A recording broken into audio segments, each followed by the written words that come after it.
নির্বাচন কমিশনের কর্মকর্তাগণ আমাদের আবেদন তারা রিসিভ করেছেন, আমাদেরকে রিসিভ কপি তারা দিয়েছেন এবং একটি দল নিবন্ধনের জন্য যে শর্তগুলো প্রয়োজন হয় সেই শর্তগুলো পূরণ করে আমাদের মূল আবেদনের সঙ্গে যে সংযুক্তিগুলো আছে সেই সংযুক্তিগুলো নিয়ে আমাদের অন্যান্য নেতৃবৃন্দ তারা পথে আছেন, তারা আসছেন। আমরা সেই অন্যান্য যে ডকুমেন্টসগুলো আছে সম্পূর্ণ ডকুমেন্টসগুলো আমরা এখানে সাবমিট করব। আমরা আমাদের পূর্ণাঙ্গ প্রেস ব্রিফিং আর কিছুক্ষণ পরে করব। আমাদের অন্যান্য নেতৃবৃন্দ আসার পরে আমরা শুধুমাত্র একটা জিনিস আপনাদেরকে জানাতে চাই যে জাতীয় নাগরিক পার্টি এনসিপি জনগণের দল হিসেবে, জনগণের পক্ষের শক্তি হিসেবে অভ্যুত্থানকে ধারণ করে বাংলাদেশে যে নতুন রাজনীতি চর্চা করতে চেয়েছে সেই রাজনীতির ডাকে সাড়া দিয়ে সারা দেশের মানুষের এনসিপির সঙ্গে যুক্ত হয়েছেন।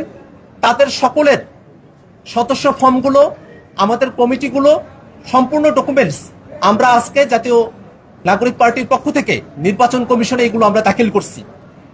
সাংবাদিক বন্ধুগণ, জাতীয় নাগরিক পার্টি এনসিপি দলের প্রতীক হিসাবে নির্বাচন কমিশনে যে আবেদন দাখিল করেছে সেখানে আমরা 3টি প্রতীককে দলের প্রতীক হিসাবে আমরা আবেদন করেছি, কিন্তু আমাদের দলের প্রতীক হিসাবে নির্বাচন কমিশনের থেকে আমাদের প্রত্যাশা হলো নির্বাচন কমিশন দলের প্রতীক হিসাবে আমাদেরকে শাপলা বরাদ্দ প্রদান করবে।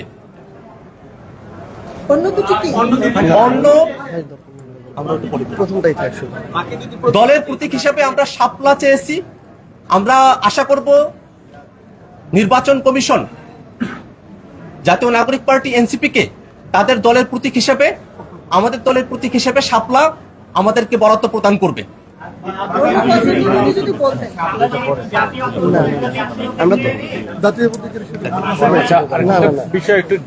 সাংবাদিক বন্ধুরা, আজকে আমাদের একটি গণতান্ত্রিক পুনরুদ্ধারের দিন। আপনারা জানেন ছাত্রদের নেতৃত্বে একটি বাংলাদেশে গণ অভ্যুত্থান সংগঠিত হয়েছিল।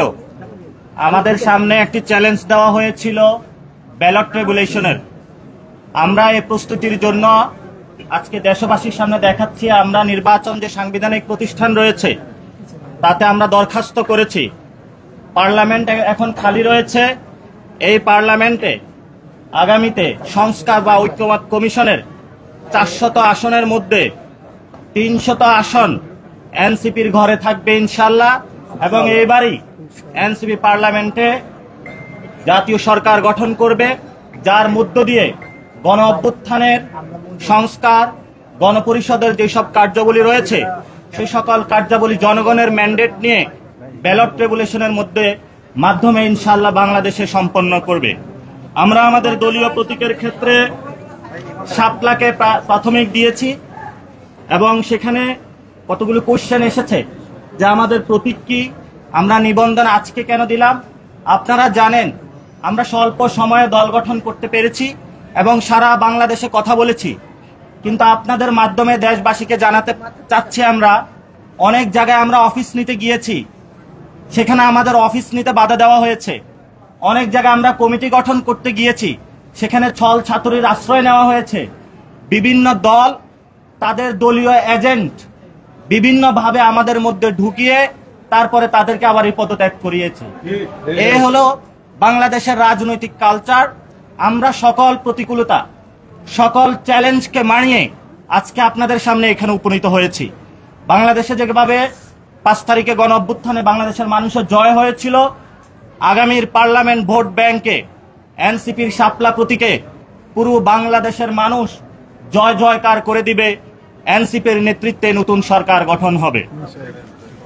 এবং এখানে একটি প্রশ্ন এসেছে যে আমাদের দ্বিতীয় প্রতীক কি। দ্বিতীয় প্রতীক হিসাবে আমরা রেখেছি কলম, তৃতীয় প্রতীক হিসাবে রেখেছি আমরা মোবাইল। তবে আমরা নির্বাচন কমিশনের কাছে এবং দেশবাসীর কাছে আবেদন রাখবো আমাদেরকে যাতে শাপলায় মনোনয়ন দেওয়া হয় এবং শাপলা মার্কার মাধ্যমেই জনগণের তাদের সরকার গঠন করে।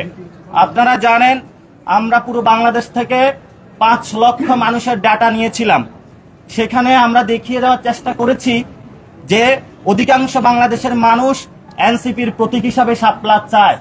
জনগণের সেই পালসটা বুঝে আমরা আজকে নির্বাচন কমিশনে শাপলা প্রতীকের জন্য আমরা জমা দিয়েছি।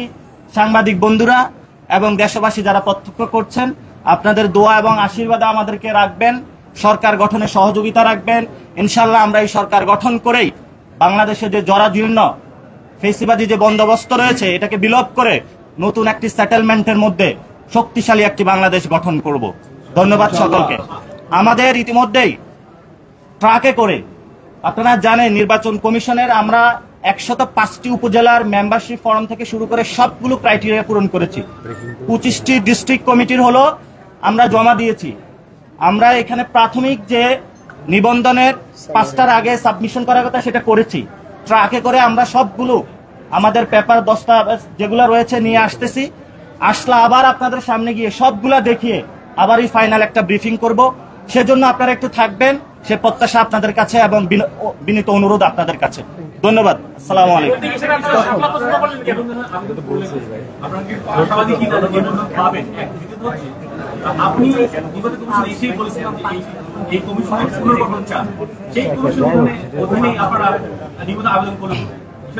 ইলেকশন কমিশন একটি সাংবিধানিক প্রতিষ্ঠান, কিন্তু এই সাংবিধানিক প্রতিষ্ঠানকে গত 15 বছরে ধ্বংস করা হয়েছে। কিন্তু সাংবিধানিক প্রতিষ্ঠানে যারা ব্যক্তিবর্গ রয়েছে তাদের যেমন পুনর্গঠন করতে হবে, নিয়ম নীতির পরিবর্তন করতে হবে। কিন্তু that doesn't mean the election commission Bangladesh থেকে উদা হয়ে গিয়েছে। এই কমিশনকে আমরা পুনর্গঠন করতে চাই, শক্তিশালী করতে চাই, জনগণের ভোটাধিকার প্রয়োগ আমরা বুঝিয়ে দিতে চাই।